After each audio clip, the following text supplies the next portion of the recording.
धर्म परिवर्तन सुनने में ही अजीब लगता है, लेकिन एक के बाद एक मामले सामने आ रहे हैं। ऐसे में प्रशासन और कानून व्यवस्था पर सवाल खड़े हो रहे हैं। आखिर ऐसा क्यों हो रहा है?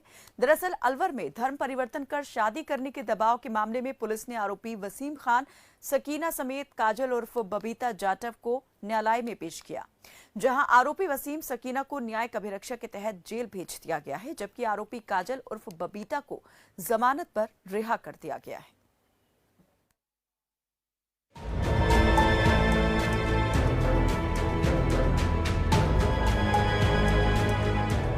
ये तस्वीर राजस्थान के किशनगढ़ बास थाने क्षेत्र की गौमांस मंडी की है, जो एक बार फिर से धर्म परिवर्तन के मामले के चलते सुर्खियों में आ गई है, जहां लड़कियों को दोस्ती और प्रेम जाल में फंसाया जा रहा है और उन्हें ऐशो आराम के सपने दिखाकर उनसे धर्म परिवर्तन का दबाव बनाया जा रहा है। हालांकि पुलिस ने मुस्लिम महिला सकीना, काजल, उनके साथी वसीम को गिरफ्तार कर लिया है, लेकिन अब ये मामला तूल पकड़ता जा रहा है। अलवर में भी केरला 2 की तरह एक स्टोरी क्राइम की अब प्रकाश में आ रही है, जिसे लेकर पुलिस इन्वेस्टिगेशन कर रही है। इस इन्वेस्टिगेशन के दौरान क्या तथ्य निकल कर आए हैं, क्या जानकारी आई है, उसके लिए हम अलवर के सीओ ऑफिस कार्यालय में हैं। हमारे साथ पुलिस से जुड़े अधिकारी नारायण सिंह हैं, इनसे जानते हैं जो इस मामले की जांच कर रहे हैं, वो बताएंगे। सर, क्या कुछ निकल के आया है? अभी तक आज भी एक प्रकरण दर्ज हुआ है, जिसमें पीड़िता ने आरोप लगाया है कि उसके साथ रहने वाली अन्य लड़कियां, जो मेव भी है दूसरी हिंदू भी है, उन्होंने किसी मेव लड़के से दोस्ती करने का उस पर प्रेशर दिया, प्रलोभन भी दिया, लेकिन उन्होंने मना कर दिया। तो उनके साथ गाली गलौज भी की, उनके साथ झगड़ा भी किया, उनको दोस्ती करने का बार बार प्रलोभन और दबाव दिया गया है। इस मामले का प्रकरण दर्ज किया गया है, जिसमें पीड़िताओं के बयान लिए गए हैं। आगे की तफ्तीश जारी है। सर, क्या कुछ अभी तक बयानों के बाद और जांच के बाद साफ हो पाया किस तरह ये लोग संबंधित, जैसा कहा जा रहा है कि हिंदू लड़कियों को अपने एक प्रेम जाल में फंसा के उसका शादी कराने की बात कह के धर्म परिवर्तन का प्रयास करते थे, क्या कुछ निकल गया है? इसमें तो सिर्फ एक लड़के से दोस्ती करने का ही कहा गया है, और किसी लड़कियों को अभी तक और कोई लड़कियां सामने नहीं आई है। अब आरोपी पक्ष से जब पूछताछ या तफ्तीश की जाएगी तब वो ऐसी कोई बात होगी सामने पता की।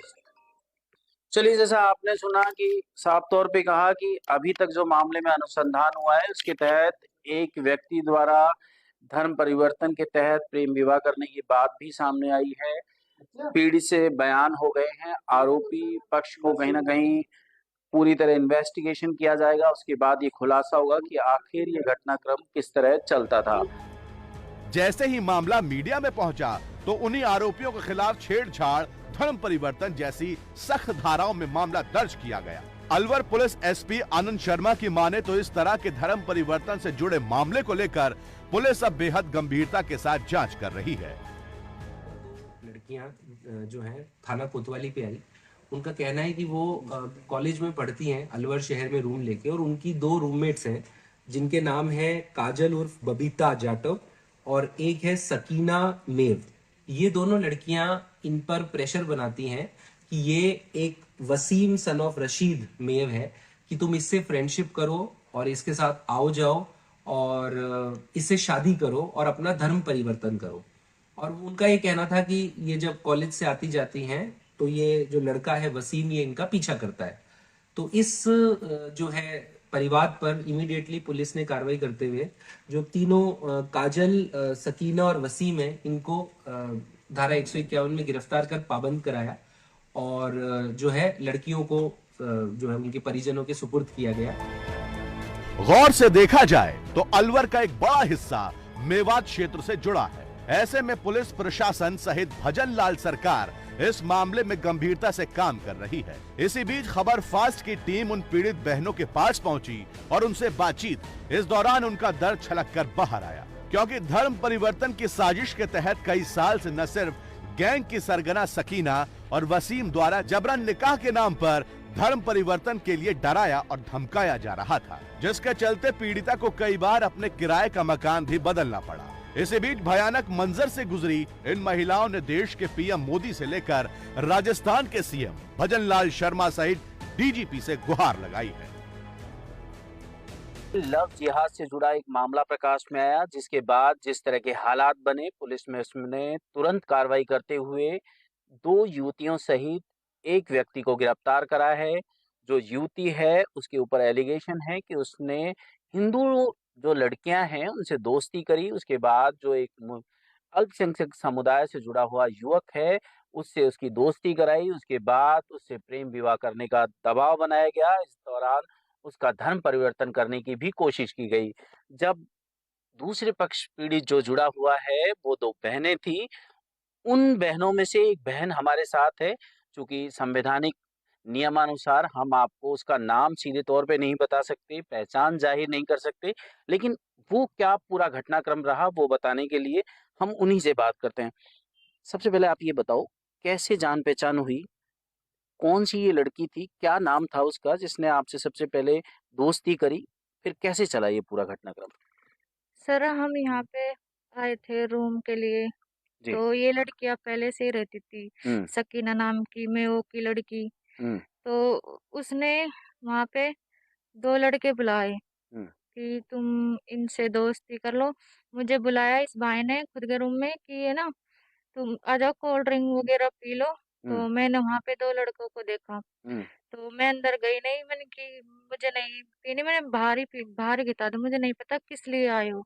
उस लड़के का एक का नाम था वसीम, जी, उसके साथ था जो एक लड़का आया था उसका नाम मुझे पता नहीं, जी। लेकिन ये उस जो नस काटने की बात कह रहा था, ये वसीम कह रहा था, वो जो उसके साथ था ना लड़का, वसीम के साथ। उसने बोला था पर जी, उसका मुझे नाम नहीं पता जी, क्या फिर? था। हुँ, फिर मैंने उनको मना कर दिया कि मुझे नहीं करनी तुमसे बात, मैं बात क्यों करूँ? हुँ, फिर उसके बाद भी हाँ, उस टाइम तुम वहाँ से मैं आ गई। हुँ, फिर उसके बाद इन्होंने ऐसे ही पार्टी-सार्टी की बोली थी हुँ, कि तुम कर लो उनसे बात हुँ, और तुम्हें मौज कराएँगे, पैसे दिलाएँगे, हुँ, तुम्हारे धर्म में क्या रखा है हुँ। और कितने टाइम तक ये सिलसिला चला? कब तक आपको इस तरह प्रेम जाल में, दोस्ती की बातों में ये लोग उलझाते रहे? कितना टाइम? काफ़ी डेढ़ 2 साल हो गए। जी। तो उस टाइम मन की ये समझ जाएँगे। हुँ, मैं फिर उसके बाद भी इन्होंने पीछा किया मेरा। हुँ, तो मैंने बोला मैंने कि तुमसे वहाँ पे और लड़कियाँ भी थी, उन लड़कियों ने भी उनसे परेशान होके रूम खाली किया था अच्छा वहाँ से। पहले भी थी। पहले और लड़कियाँ भी थी, हुँ, उन्होंने भी खाली कर दिया था वहाँ से कि वहाँ से हुँ, कर दिया था रूम खाली। हुँ, वो चली गई कुछ टाइम पहले हमने किया था। हुँ, उसके बावजूद भी वो हमारे पीछे-पीछे आ गई। हुँ, हम जित को जाते थे वहाँ पे वो लड़कियाँ, वो लड़के पीछे लगे हुए थे। हुँ, फिर एक बार कि मैंने कि तुम मेरे पीछे क्यों लग रहे हो फालतू में?